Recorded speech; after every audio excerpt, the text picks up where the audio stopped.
hunt Reapers underground. We hope you survive.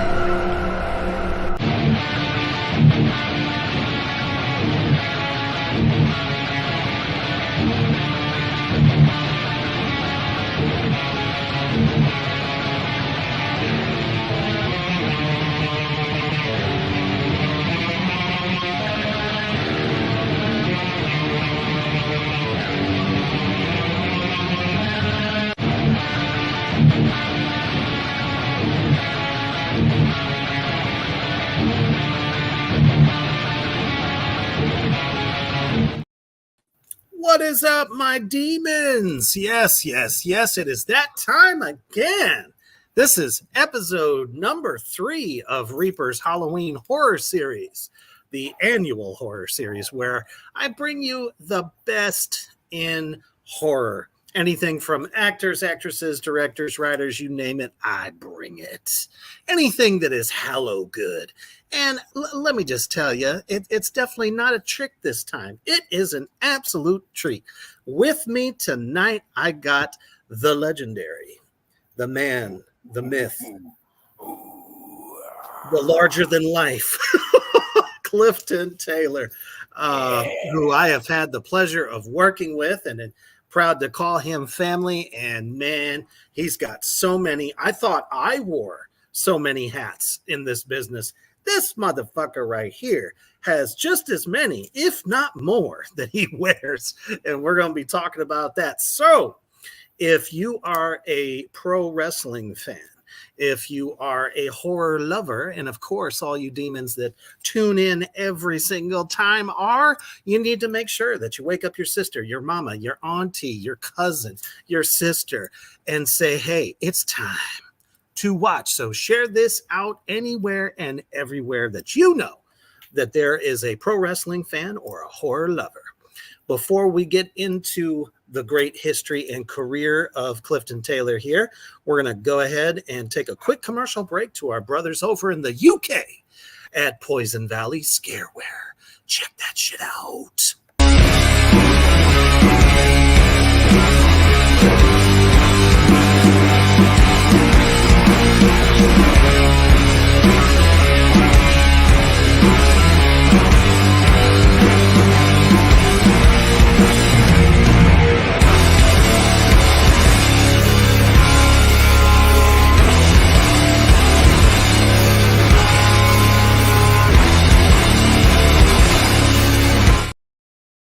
That's right. If you're looking for some of the best original horror art on t-shirts, hoodies, and I'm sure since we're getting into cold season, that he's going to be doing some beanies and some hats as well. Check him out over there at poisonvalleyscareware.com or on Facebook and place that order today. Cheap as fuck, high quality, and fast shipping. All right. What's going on, my brother? And of course, what is going on with everybody in the attic section? We got Aaron, we got Dustin Hausner, otherwise known as Turkey Man, Kyler, Cody, I believe Rebecca's in there. I see Lizzie. Welcome, Kyler.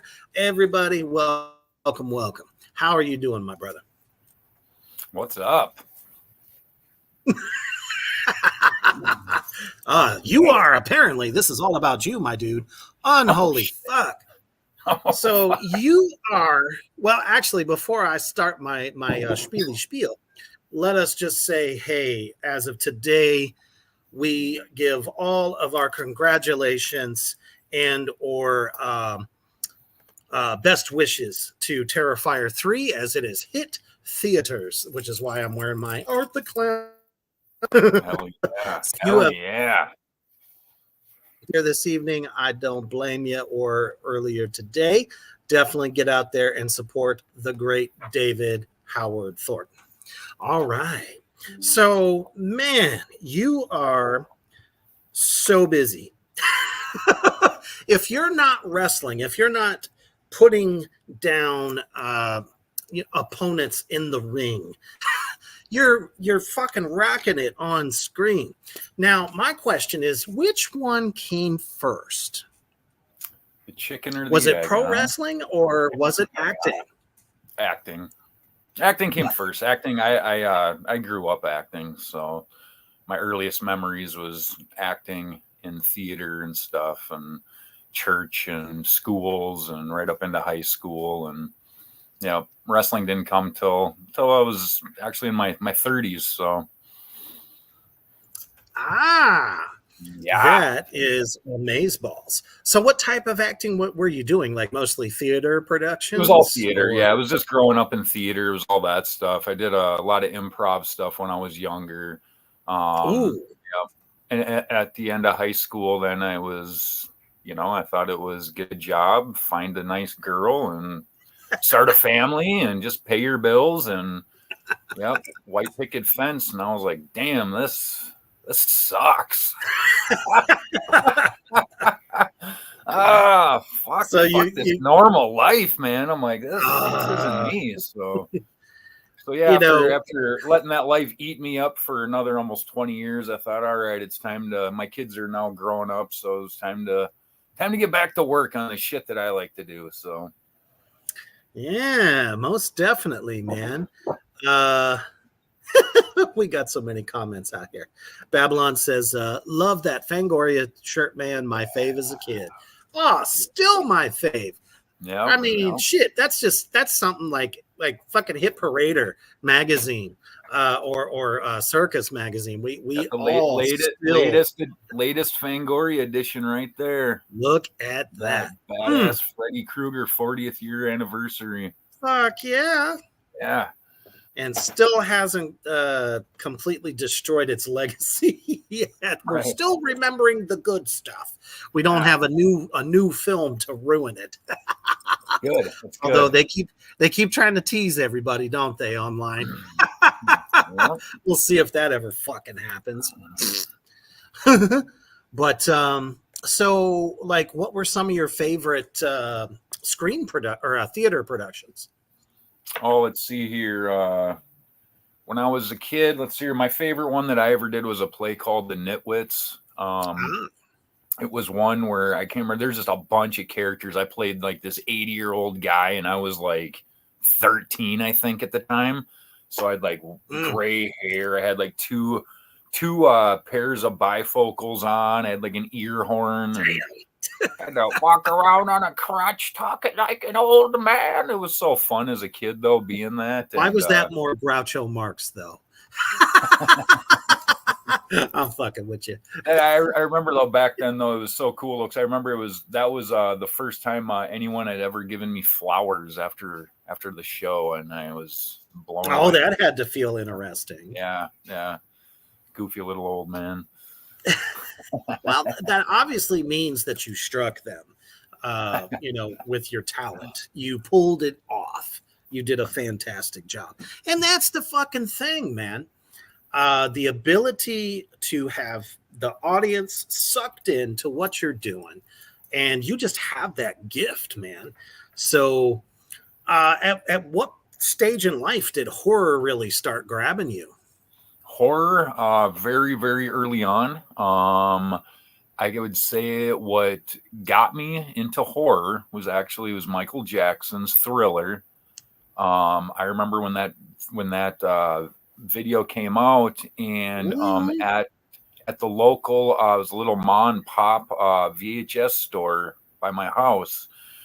They rented it out there, and so every Friday, me, my mom, and my dad, we'd go to this little place, and I would get Thriller week in and week out, and we'd go home, and when they turned into zombies, I'd be watching that shit like this, scared, but like I was always fine at the end, and it thrilled me.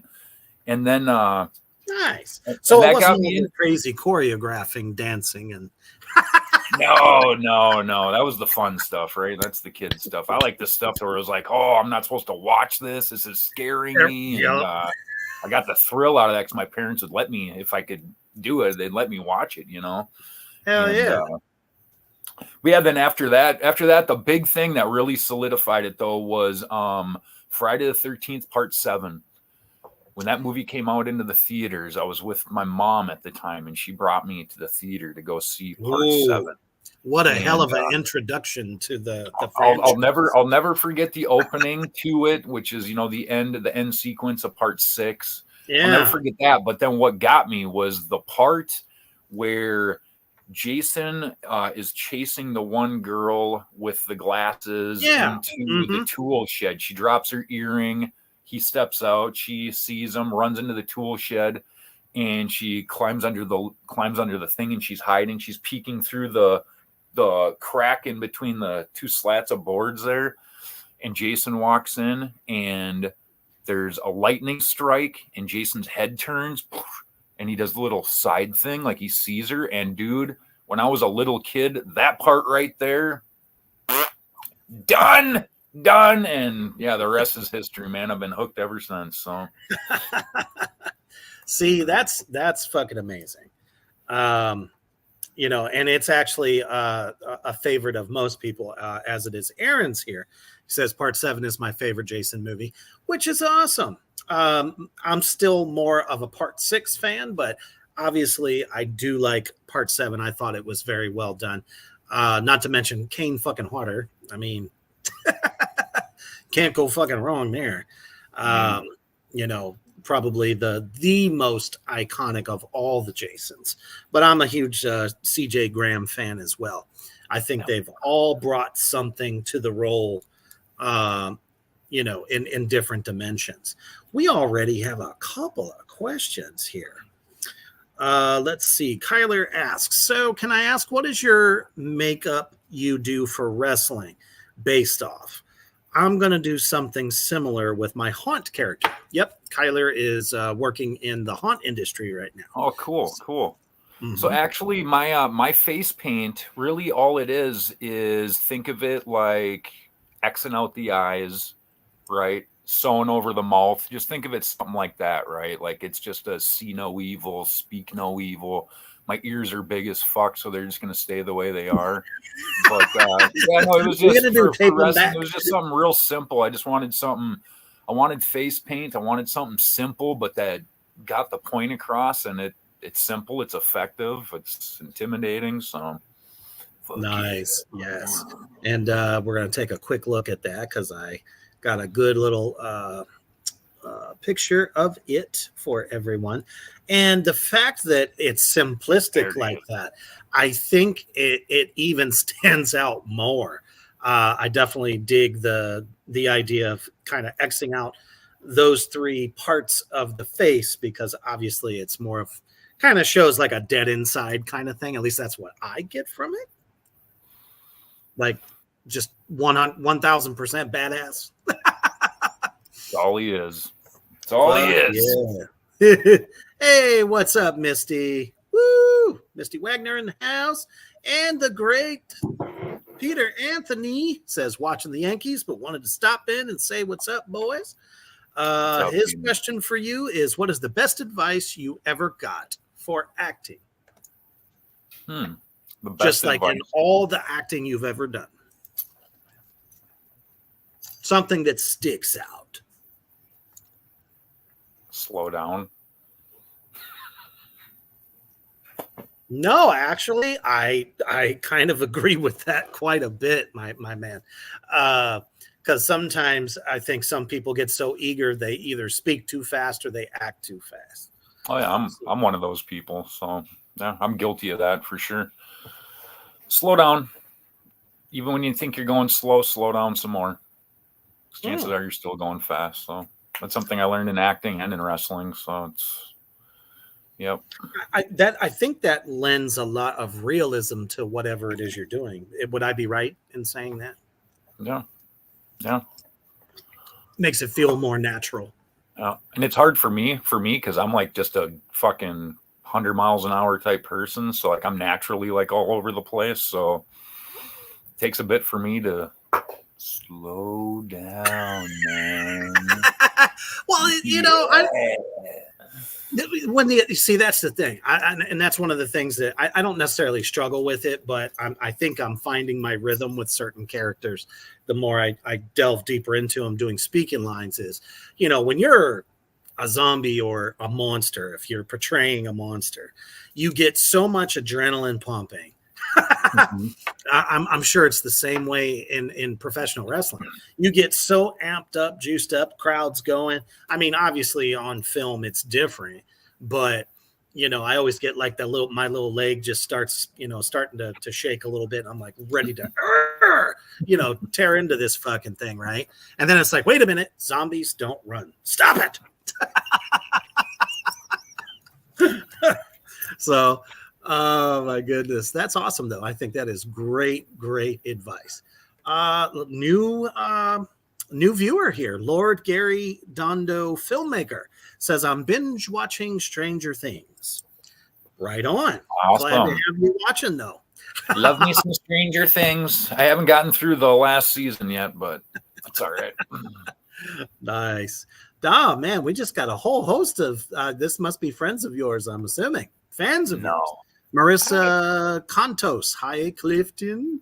Randy Bailey. What's going on, man? That's a familiar fucking face. I know you, sir. But that's awesome. Lord asks, how are you doing? I am doing fantastic, sir. Thank you for asking. How are you doing, Lord Gary? Well, I mean, he must be doing great. He's watching us. And Stranger Things. I'll give Stranger Things their thing as well. I just have not gotten into it yet. I haven't got to that point where I just want to sit and binge watch that thing. I've been watching a lot of obscure stuff. This time of October, I'm going through the 70s. I'm going through the 80s. Shit, I started back in the 50s. So nice. That's what I do.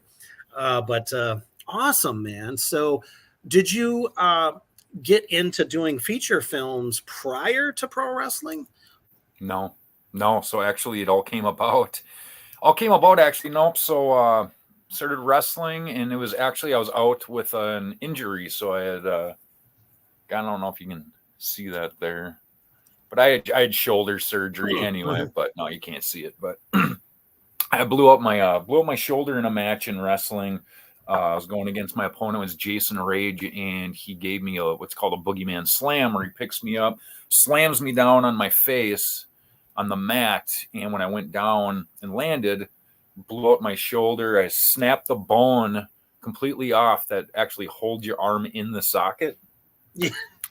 Tore the rotator cuff, severed ligaments and all sorts of shit. It was bad, but I was out with that, and while I was sitting at home recovering, and I'm sitting there and I'm like, okay, I'm not young either, right? So I'm like, all right. I'm like, so injuries are piling up here. What am I going to do with myself outside of wrestling, right? And and actually, I was doing a podcast with Peter Anthony, and I asked him, like, how do I get into this? And he put it really simply. He said, hey, man, he's like, how'd you become a professional wrestler? It's not something everybody does.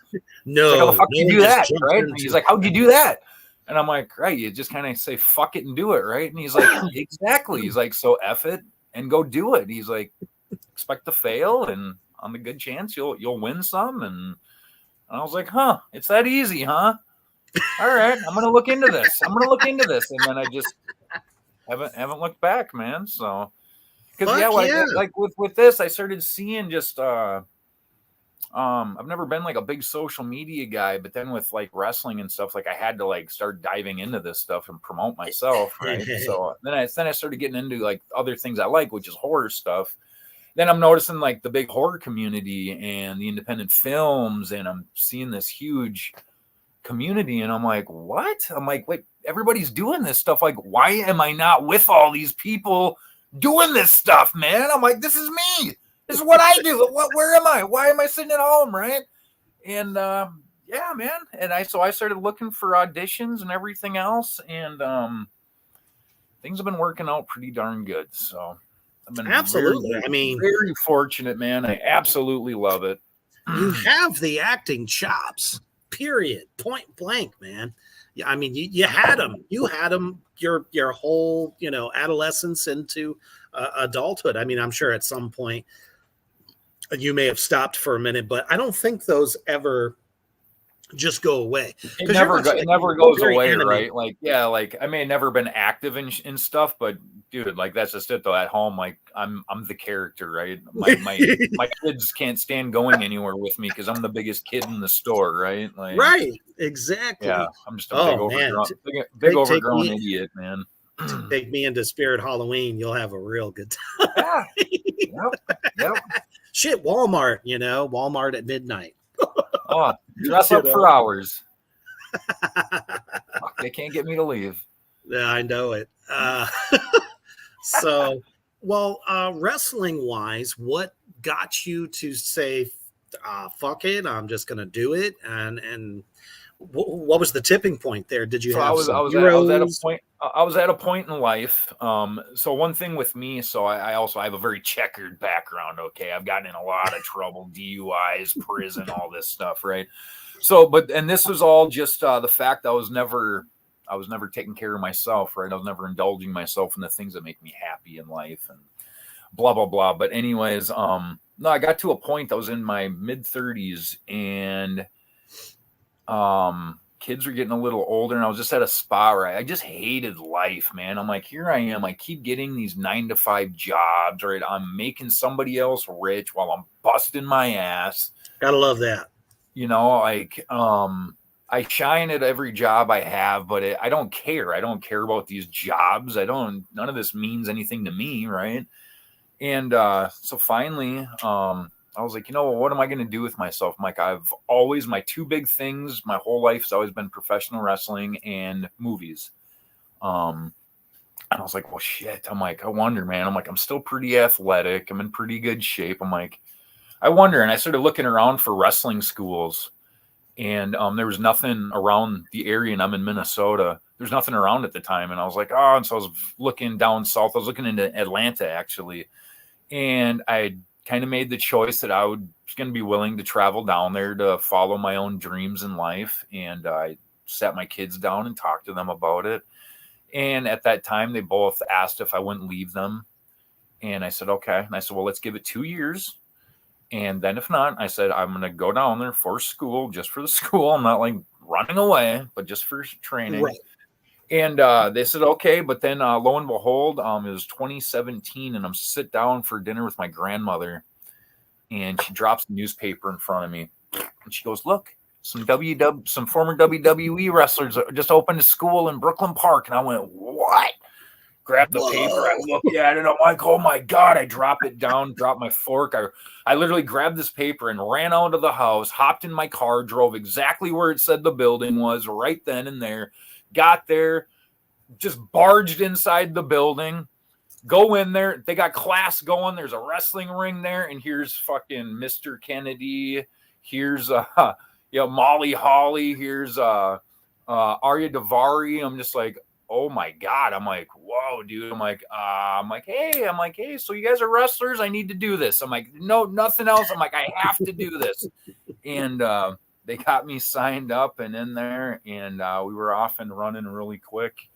And I had a little setback. I had to step away from that for a little bit, but got back to it, and fuck yeah, kicking ass and taking names, man. I mean, it's a very memorable character that you have created. So much that I believe you ended up on one of the 2K games, if I remember correctly. Oh yeah, it was in WWE 2K20. Would it be 23? I think 23. Yeah, right. Last year's. Yep. Yeah. Pretty cool. Really cool, man. It's really cool. Yeah. If you go on there, you can look it up like under #Apex. Fuck yeah. Pretty cool, man. Pretty cool seeing yourself on there. Well, it definitely lets you know that whatever you're doing it right. Because I mean, you got the charisma, you got the ability. You talked about being able to make up shit on the spot, and you got to do wrestling promos and stuff like that. And I mean, if anything that the film industry has taught us, many wrestlers have been able to be taken out of the ring, put on into a film, and fucking rock it. Not to make the pun there, because The Rock, he's the most successful guy to do film from there. So, but to me, it's a no-brainer. In the horror genre, man, a character like yours, and the way you are, your professionalism, it's definitely where you belong. So it's cool that you're able to do both of these things. So before I get too ahead of myself here, Babylon asks, what is your workout routine like these days?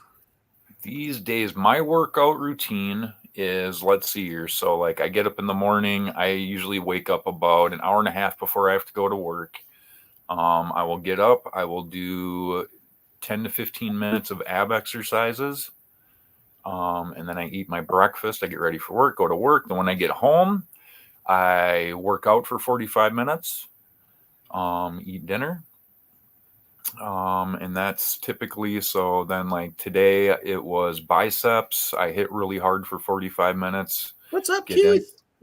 Do about four different sets of different exercises, get in about 125 reps. Then tomorrow would be chest and shoulders, and just keep going, keep cycling around, man. I work out every single day on something. So once in a while, I'll take a day off, but that is a lot of dedication. It is. It's a way of life, it is. Arnold Schwarzenegger wasn't lying. Yeah. It's one of those things that it's a lifestyle. Working out isn't something you just, I'm just going to give it a shot. And there's no point. There's no reason to, because as soon as you stop, you lose it all in a week anyway. So it's, yeah. Well, not to mention, it's harder over 40 to maintain, I don't know, I guess what you would call, growth or cutness, whatever, all that stuff. So my hat's off to you. For me, there's just not enough hours in the day to really be able to get into it. But I do get in a hell of a lot of cardio, especially being a drummer. So it's a workout in and of itself. Hell yeah. Good to see you, Keith. The director of The Red Huntress has joined us. Keith. Hell yeah. Lord Gary asks, what's your favorite scary movie? You know what? I've been on the same one for a while now. I'm just gonna go with The Lost Boys. You know what? There ain't nothing wrong with that. It's a fucking classic. It's a complete movie, man. It's got everything in it. Everything. Including a muscle-bound fucking saxophonist. Dude. I still believe. Yeah, and he still does that stuff. He still performs the song. Man, I love it. Yes. Damn, man. Oh, it's too much fun. Such a good movie, dude. Yes. It is. I mean, you had comedy. You had everything. You had gore. You had great fucking characters, a great storyline. Family values. Right? Family values in a fucking vampire movie. Yes. Dude, I love it. Man. No, that's an excellent choice. So when you decided, I'm assuming to get into, just jumping into doing independent horror, was it with Peter Anthony? No, it wasn't. I guess when I asked him, it was kind of like, "Hey, buddy, you wanna help me out a little bit, But but no, it didn't turn out. It definitely didn't turn out like that. So no, it was just he just made it simple, and then I just started looking around and got on whatever I could get on. I figure I'm like, if I can get out places and if I can meet people, I'm like, I like my chances. So. Well, I'll tell you what, horror cons is one of the best places to do that too. Yeah. Is making those connections, because there's indie people all over the place. Yep. That show up at any of those big ones. So let's talk about a couple of your latest ones here. This little nugget called Neon Fear. Man, the concept on this is really, really interesting. If you want to tell us a little bit about it without giving too much away, because we want people to buy or get the film. Neon Fear, man. I just got it in the mail today. Just got it, man. Literally. Today. So let's see here. The year is 2049. And there's a hit TV show called F-13 with your host, Gary Matthews, played by yours truly. There you go. But anyways, there's a TV show called F-13, and we have contestants on there. We bring them in off the streets. We drug them up so they don't know what's going on, and we put them in old scenarios like the Friday the 13th movies. And then we have android Jasons that take them out. Some stuff happens, and let's just say old buddy, old pal from 1984. There he is. There he is. That goddamn that. Look at that. He looks scared, doesn't he? He's scared of me. But they bring him back, thinking, he'll help us, right? He'll be on our side, right? Oh, fucking that Jason Voorhees. Let me tell you, he's not on our side. That mother. That guy raises hell. And he means business. He's mean, and he kills people. Spoiler alert: people die in this movie. I'm telling you. But was it glorious? Was it a glorious death? It was valiant death. Oh, that's awesome. And then you have another one that's coming up. I believe you said is going to be the premiere for, I believe, and it's one that everyone has been talking about. It is wholly fucking believable. The cast is first rate, and of course, Clifton Taylor is in this one as well. Yes. And it's definitely worth a watch. Friday the 13th, Blood Loss. Tell us a little bit about this one. People lose some blood. Okay? Just a little. On more than one occasion. People die in this movie too. Spoiler. Well, sure. But people die. Well, what I find particularly interesting about it is the storylines. Some of them can be like continuations of one of the films in the franchise, and it turns into like really, really cool new rabbit holes to go down. Yeah. What's the give us a little bit about this one? Yeah. So for this one, it's not going off of any of the other films. Okay. So this is its own thing here. So this one takes place. So this isn't your typical teenage kids running off to Crystal Lake and getting killed. That's not your typical Friday the 13th. This one is actually more of a criminal investigation style movie. Oh, okay. So this actually follows Detective Hawthorne as he is investigating the lake over a missing kids report. And so there is this community, this trailer community that is off of the lake, and the caretaker there, Henry, he's kind of up to some other things. Yeah. And so, anyways, this one, this movie, Blood Loss, it does star Ari Lehman, has an appearance in this. The first Jason. Yep, the very first Jason. He makes an appearance in this. He's actually my brother in this movie. Nice. He got all the hair. Ari's a good guy. I love him. He got the hair. I got the skin. So, and then we have our lovely Miss Beatrice Bupley is in this, who we all know as Amanda Kruger from A Nightmare on Elm Street Part 5.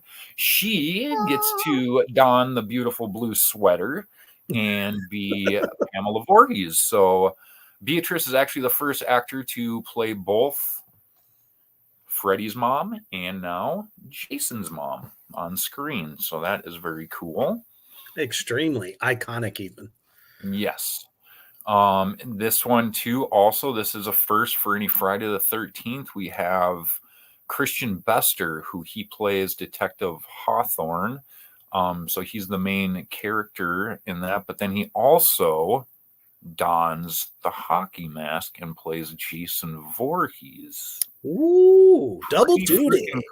Pretty cool. That so I is. told him, I make sure and tell him all the time, like, if this movie sucks, it's Right?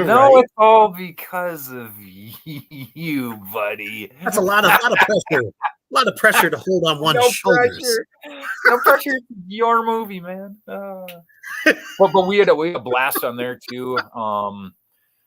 It's different from the stuff that we shot, though. Everyone that we had out there on set, though, we had such a good time, and the camaraderie was so good. And I know we got some good stuff out of it. So yes, yeah, I'm really looking forward to seeing that one as well. But yeah, we got the premieres actually next month in Rochester, New York, on Saturday the 16th, 10 a.m. to 3 p.m. So I know that tickets they're almost sold out of seats now. So pretty cool. That's gonna be fun. Fuck yeah. So Dustin asks, it sounds really interesting. Where can we watch it? Is it going to be released to any kind of streaming? So that I do not know as of yet. So I know I've been talking with Anthony and trying to push him into getting it onto YouTube or something. So hopefully we will do that. We'll keep barking in his ear. We got to have it so everyone can watch it. Right? Absolutely. I mean, you can't be a Friday the 13th fan and be like, dude, oh yeah, they made this fan film, but I can't watch it. No, that doesn't make sense. That would just be awful to do. We'll get it out there. We'll get it out there. Just keep your eyes and ears peeled. So absolutely. And we actually have the trailer for this little spooky piece of badassery. So we're going to check out Friday the 13th Blood Loss. Check it out.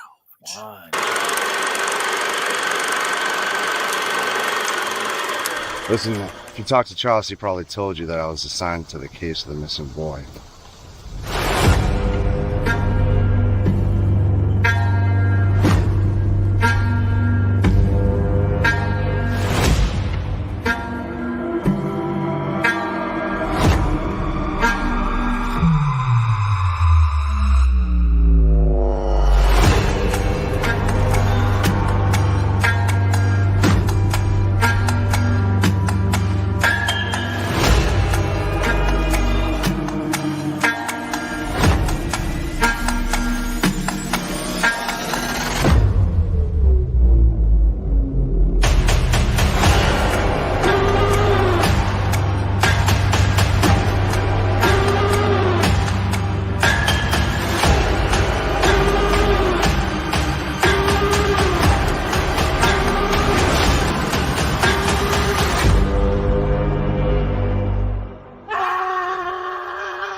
Oh man, she is just stunning in that role. I think some people might die in that one. A little bit. And I gotta say, it looks fucking amazing too. We'll see. So we'll see what happens. Fuck yeah, absolutely. A lot of tender love and care went into this film. So, and you've been able to branch out and do some more stuff too, which let's see. First, we'll talk about this one, and then, of course, the one that will probably take up the rest of the time because we're very passionate about it. But let's talk a little bit about this crazy piece right here called Laugh. That's going to be a fun one, man. Oof. Yeah, I mean, with a title like that, it definitely just gives me that eerie kind of feel, Plus, you got the little crazy. Anthony's putting this one together, and man, he is he's on another level with this one. Like he's taking everything that he's learned from doing the fan films and stuff. And man, I'm telling you, just when we watch the trailer, man, you'll see, but his vision for this it's insane, and he wants to do a lot of stuff that just a lot of people aren't doing. And I'm really excited. We're going to be finishing filming coming up this next year. Nice. And he's got some really cool stuff up his sleeves, and some guest appearances that are going to be in it too. They're going to be really cool for the horror fans. So, Oh, that's amazing. Yes. And being an actor, sometimes actors really kind of come up with some out of the box type stuff when they go to make something themselves. I don't know. For me, I kind of prefer to stay in front, even though I understand, the behind the scenes work and all that stuff. I mean, shit, if you want me to hold, if I'm not doing a scene, if I need somebody to hold a mic or, something like that, right. I'm definitely, ready to do that. And I, as a matter of fact, I do have a script idea, which I'm developing at the moment. But at the end of the day, I would rather somebody else do it. But my hat's off to them, man. And we can't wait to see that one. That's going to be cool. Fuck yeah, absolutely. All right. So the big one that you're doing right now, this is a 10 episode TV series. Most of y'all, if you've been peeled to Reapers Underground, Morgrot Entertainment, everybody in the Morgrot universe, you know by now who the fuck the Red Huntress is. This is a TV series that pays homage to so many of the great horror TV shows that we've all grown up with and loved.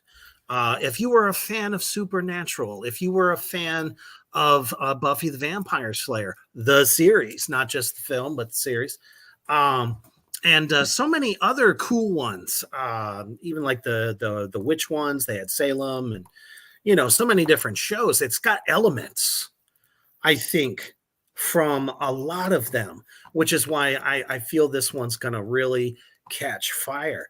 How did this one come about for you? I don't even know. You're like, I just got dragged into it, I just got a phone call one day and they're like, hey, man, you want to do this? And I said, you know what? I've been thinking about this my whole life. Yep, I'll be there. Honestly, though, I think Sammy Morningstar just brought it up to me. I think she brought it up to me. I think this is all her doing. Yeah, I think the whole reason I'm involved is all because of her. That's going to be my answer to this one. Yeah, blame her. I mean, she seemed to be the one to broker it for a lot of us, really, because it happened the same way. I had seen it, I'd seen the posters, and I started kind of reposting because I'm like, there's something kind of special about it. Cool, yeah. You know what I mean? And then we had gotten to talking, and I was like, yeah, I had sent him an email like a long time ago, but hadn't really heard anything. And she's like, well, hold on. And then she comes back and goes, they want you. So now I'm playing this diabolical character, which fits me so well. Such a crazy guy. But you get to branch out into a couple of different things. One that we can't really talk too much about. But definitely, though, let me see. Damn it. I must have that a little bit further up. Yep. You get to play this guy who, I mean, just a beacon of kick-assery with, 40% badassery. I mean, who's going to want to fuck with this guy? This is kind of set in like the late 1800s, early 1900s. And every time I look at this photo, I think that he literally just stepped out of that time period. Yeah. I know that's cool. Isn't that something? That's cool. So was that what were your feelings about, wanting to do that character and pretty much be a double duty kind of guy? Yeah, I was all for it. Yeah, they just asked. They said, well, you're not really going to be seen as this particular character, so we need someone for background, right? Just background, stand back there, look pretty. I said, okay. I said, all right, I got this costume. I got this costume here. How does this look? Perfect. And I said, okay. Off I went. And then and then it was my understanding I was just gonna stand in the back and look cute and die real quick. And then I didn't die. We were just talking about that a little bit ago. That I think all of us were like, nah, he ain't dying. No, it's not going to happen. And I think with all that energy that we were wishing it to not happen, even though it kept getting Cliff. Don't kill Cliff.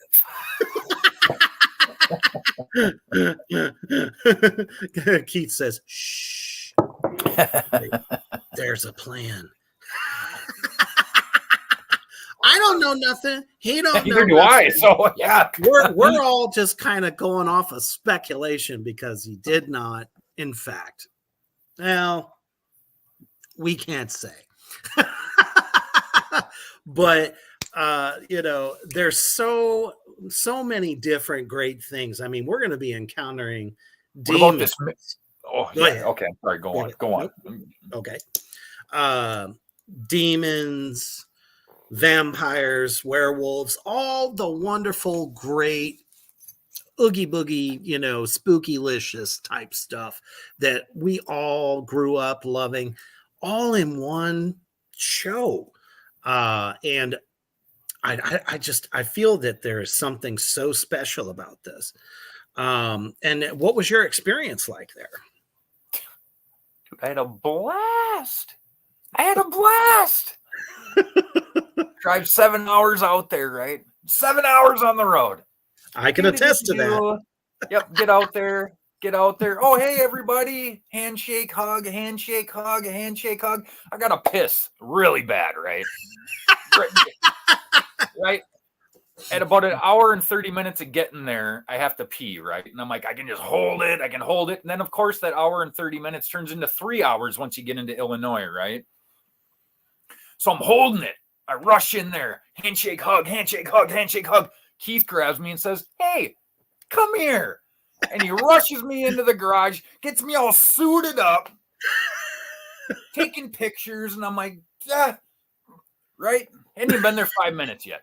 I'm all suited up. I'm getting pictures taken, right? Finally, we're pulling the stuff off. And he says, what do you think? And I say, can I go to the bathroom, please?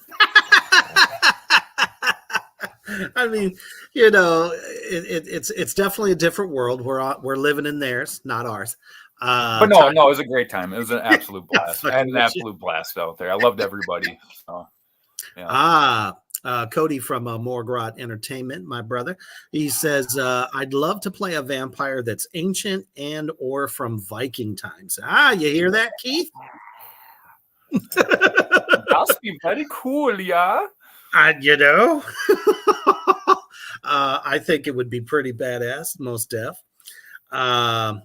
Or he said he would play a werewolf too.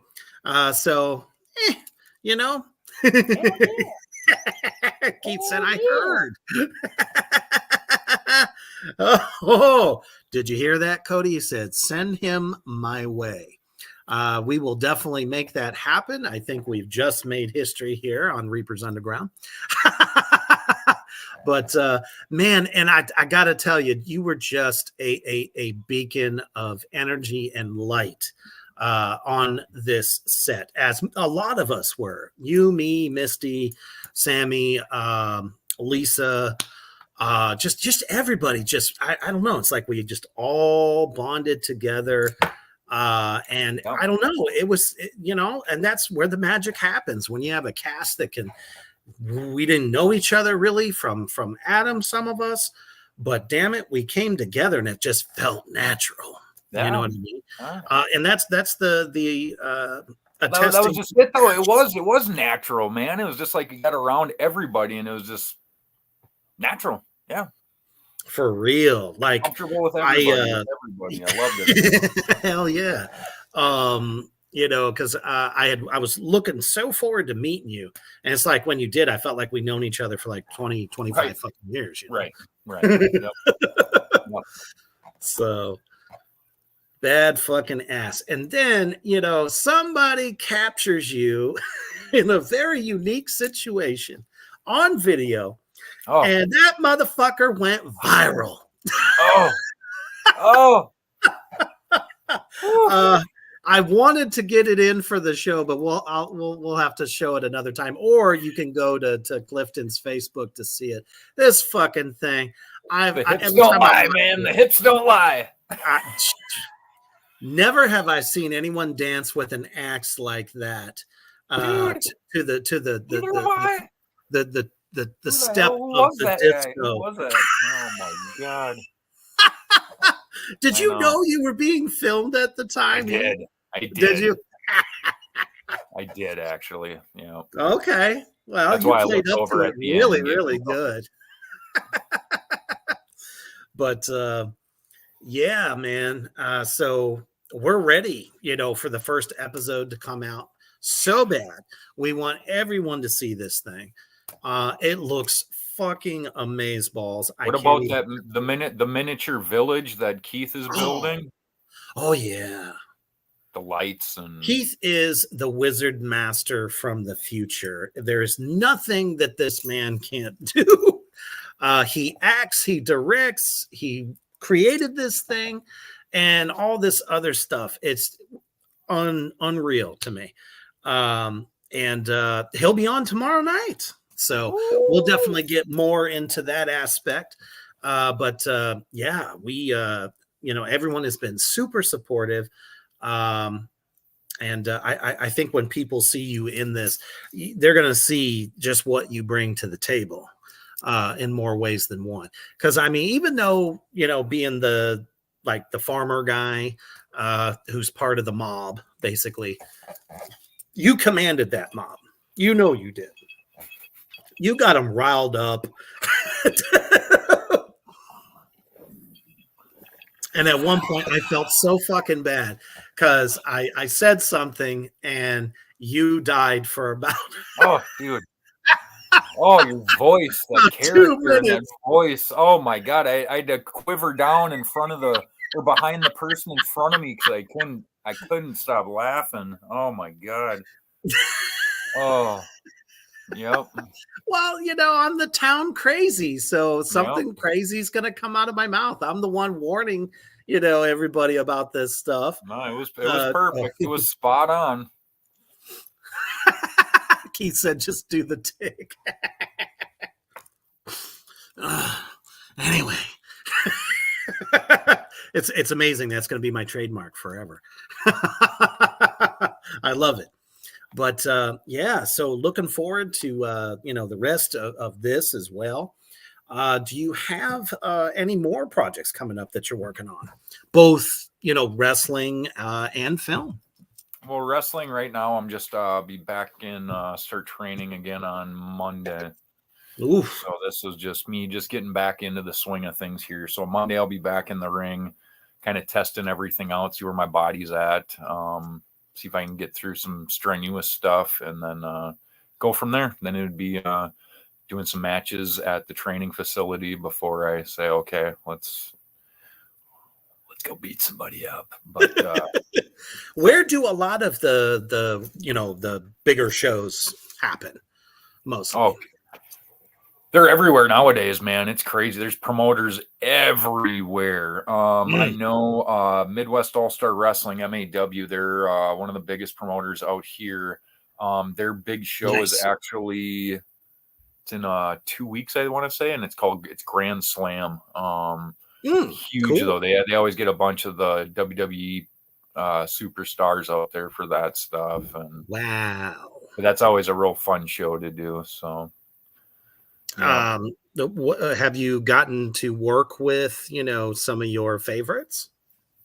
Yeah, not a whole lot. Not work with, no. Met a lot, but work with, no. No, not really.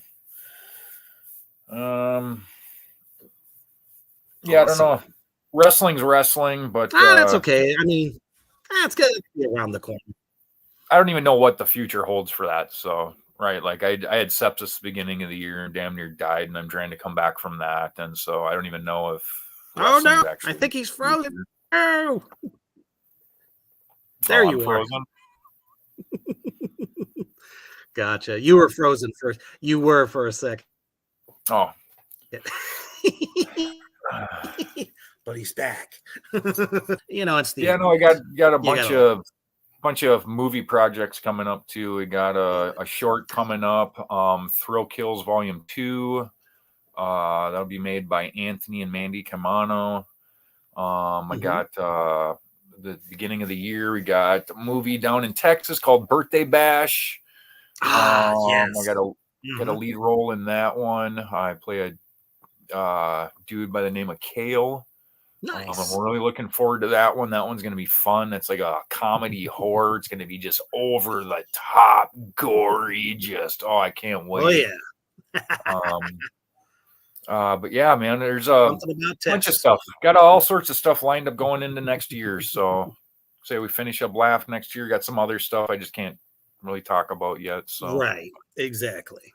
the ball's rolling, man. It's Frickin' the good to ball's see you rolling. busy. Yeah, it's really great. good It's to see you great. No, busy. I have to say, I mean, I'm so fortunate, and just the gratitude every single day. I have to pinch myself every day. I don't know how I got to be so lucky at this stage of my life. I am standing here today, not doing one, but doing two of my childhood dreams, right? Like, to sit there and think like how many years I lived my life, like looking at people and hearing like, if you never work a day in your life if you do what you love, right? And I always thought like, how, right? Like, yeah, it sounds great. How am I ever going to do that, right? And then, but then today, to be sitting here and to be just completely fulfilled life, but just so grateful for it. I can't take any of it for granted. 'Cause, yeah, everything could be gone tomorrow. So Exactly right. And I kind of feel like our journeys have been similar. With my kids growing up, I mean, I was on the road, but I wasn't on the road like tons because, indie level, heavy metal, death metal bands, as a drummer doing shows, it was mostly weekend gigs. So, I would teach during the week and then do that on the weekends, but I was still always, there. But to take that next step to trying to get into film, man, I just never thought that it was going to happen. I thought it was something impossible to get into until, 3 years ago, I said, you know what? I just did 3 music videos and people dug it. So if I don't take my shot, if I don't try right now, I'll probably never do it. I'll be 65, 70 going, well, I could have, but and here I am, six films later and still going. I definitely feel that gratitude as well, because shit. Yeah. Everyone always dreams of it, but they never can really truly imagine what it would feel like to actually doing it, and we're doing it. So I can't wait to see the next chapters of everything that you do, man. Just totally amazing. Likewise. Yeah, this Dustin, is just the beginning. Just the beginning. Yeah. Isn't that crazy? I love it. It just goes to show you, it doesn't matter how old you are. You got to have the fire, I'm telling the will. If I, and I'm one of them people, if I can do it, anybody can, man. Because for sure, I'm one of them people. I shouldn't be alive today with the life I used to live. So it's pretty amazing where we can come from and what we can do for ourselves. So yeah, it's something else. Dustin says, wishing you continued success. Good for you. You're the man, Dustin. You're the man. Thank you very much. And for everyone that showed up for you today, and new fans that you've made now, where can they find you? Facebook, Instagram. That's basically where I'm at. Facebook, you can find me, Clifton Taylor. You can find my wrestling profile on there. It's all capital letters, Apex. It's APE, 2 X's, APEXX, Apex. On Instagram, you can find my acting profile. It's Clifton 13 Taylor, all one word, all lowercase, Clifton 13 Taylor. And then my wrestling profile on Instagram is all lowercase I.am.apexx.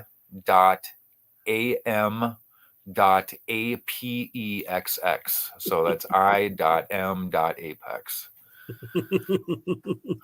Nice. Hit me up on there. I'll follow you back. See? Humble as fuck. You don't get that in the mainstream. You just don't. We're all in this together. It's the way I look at it. We're all on this planet together. We're all living this life together. So let's just love and support each other, man. Absolutely. All right. And to everyone out there, what is your lasting message for them? My lasting message. Believe in and love yourself. You're worth it. You can do anything you set your mind to. So believe in yourself, love yourself, have confidence in yourself. Absolutely. And that's what makes people like you, larger than life. I think in the end, we will definitely see that return from, some teenager or even, somebody in their 20s going, hey, I've been a fan of yours and I'm now taking my first step and I want to thank you. You know what I mean? And when that starts to happen, that's the real payoff. It's never about money or how well we live. It's the fact that we have that fire, that passion to entertain, and the fact that you're able to do it on multiple mediums. My hat's off to you, man. And you found balance, and it really has shaped who you've become. And one of the best in the business, brother. That's all I have to say. I really appreciate that, man. You're a fucking good brother. I do the best I can. I know talent. I've always had an eye for talent, and I'm glad that we were able to make this happen. Again, thank you all out there in the attic section for showing up tonight, all you wonderful demons. Without y'all, there's no us. And don't forget, coming tomorrow night, and he's been in the comment section the whole time, Keith Boyan, the director and creator of The Red Huntress. We got so many spooky Halloween goodies for you tomorrow night that we will be unveiling. So you definitely want to check us out there. And then it's time to sin again on Saturday with the goddamn program. So if you are ready to laugh your ass off and bust a gut, join us that night as well. And then Sunday, the horror barbecue returns, and I have a special someone joining me for that. And we're going to be counting down a top 10 list of the best ghost horror films over the last 40 years, 50 years. It's something no one ever really talks about. And there's so many good ones. So definitely tune in for that. But man, tomorrow it's Friday. And we know that you're about to make that last commute for the week. Just remember, don't let nothing bother you tomorrow. Keep one foot on the ground, one in the fire. Give the boss the finger. And always stay heavy.